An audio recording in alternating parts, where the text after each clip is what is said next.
Présidentielle 2019, boycott demandé donc par le pape du Sopi. Et à la une donc, vous retrouvez ce matin et dans les colonnes de Sud Quotidien les propos des différents candidats à cette élection présidentielle sur justement le boycott voulu par Maître Abdoulaye Wade. Le quotidien, avec à la une ce titre, Wade sans parrain, replique sabotage de l'élection. Et les différents acteurs politiques réagissent et disent autant pour moi niet à ce boycott. Enquête maintenant avec toujours à la une, vous le voyez, cette photo de Maître Abdoulaye Wade.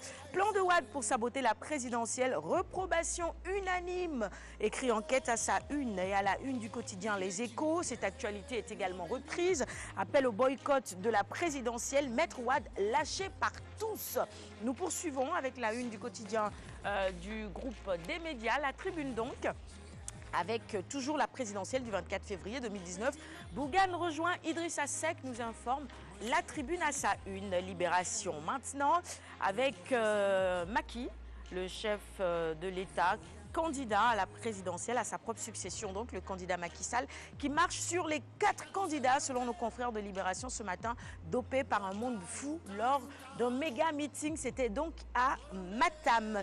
Nous poursuivons avec la une de 24h Info, cette fois-ci avec le candidat Ousmane Sonko, qui publie sa profession de foi, le pendu patriotique, écrit 24h Info à sa une ce matin pour décrire justement cette profession de foi. Direct Info avec un hommage cette fois-ci à Cheikh Anta Diop, la seconde mort de Cheikh Anta Diop 33 ans après sa disparition. Ses œuvres non promues dans les écoles sénégalaises, son village natal et sa tombe dans l'anonymat. Et c'est Alioune Diop que je laisse d'abord réagir sur ce sujet. Il est temps de faire davantage. Il y a des initiatives quand même. Je crois qu'un jeune comme Didier Keman organise cette marche de quartier pour sensibiliser davantage les élèves, puisqu'ils s'arrêtent dans les établissements pour justement échanger davantage. C'est vrai, l'État a son rôle à jouer pour qu'on n'oublie pas, on ne peut pas l'oublier, ça c'est certain, pour quand même que chaque année, ou de façon permanente, qu'on passe à Cheikh Anta. Oui, en termes d'action concrète.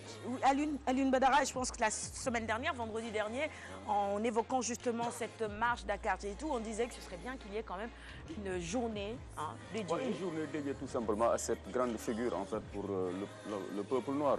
Pourquoi pas une journée institutionnalisée au Sénégal, c'est-à-dire qui porterait l'empreinte de l'État du Sénégal. C'est vrai, il y a beaucoup d'initiatives, mais souvent elles sont privées. Didier Keman, qu'on a eu à recevoir ici à plusieurs reprises pour parler quand même de cette marche Dakar-Tchéitou, un moment vraiment de recueillement, mais aussi de perpétuation de l'œuvre de Cheikh Anta Diop. Donc je pense qu'il le mérite amplement. C'est juste une question de volonté et ça peut être porté vraiment par les acteurs culturels, en l'occurrence la tutelle, le ministère de la Culture, qui serait carrément certainement soutenu dans ce projet par les autorités éducatives, par tout le monde, pour qu'on puisse, pourquoi pas, au Sénégal, la patrie, la terre natale de feu Cheikh Anta Diop, lui consacrer une journée. C'est bel et bien possible. Oui. Et il le mérite. Oui, oui, absolument. Et puis sa tombe, son village natal, je pense qu'il y a également des possibilités pour améliorer et faire des rénovations à ce niveau-là aussi et davantage l'honorer. Allez, on poursuit la revue des titres maintenant avec Stade, le quotidien spécialisé en sport, avec la Coupe du Roi, Barça Real 1-1 finalement, match nul lors de ce classico palpitant, 240e classico, donc les deux équipes se neutralisent, un but partout et puis le Sénégal qui croque le Ghana et assure la première place, ça c'est la CAN des U20, troisième qualification d'affilée donc au mondial, félicitations au Lionceau. Allez, on va poursuivre la revue des titres maintenant avec Sognulambe et c'est justement avec ce quotidien spécialisé en lutte traditionnelle qu'on termine notre revue des titres de ce jeudi 7 février 2019 avec Ama recalé par Gris, Pikine fusille le troisième tigre de face et Jules Baldé qui déclare que c'est un peureux. Boignan 2 veut bouffer l'acte 2, c'est un combat capital selon lui. Et puis en mission commando contre Boignan 2, l'acte 2 disparaît des radars en pleine préparation. Donc voilà, c'est tout pour la revue des titres de ce matin. Merci à tous de l'avoir suivi. Alioune, bon, tu m'aides encore un tout petit peu. Je t'offre les quotidiens, tu vas les garder et procéder après au partage. Avec plaisir. Parce qu'on a deux invités ce matin entre Monsieur Faye et Monsieur Gaï. Voilà, René. Bonjour et bienvenue sur le plateau de la matinale. Ça va ce matin? Ça va bien, oui. Très bien, on va poursuivre le bloc d'infos avec toi. On passe tout de suite au flash. gotta wake up early in the morning.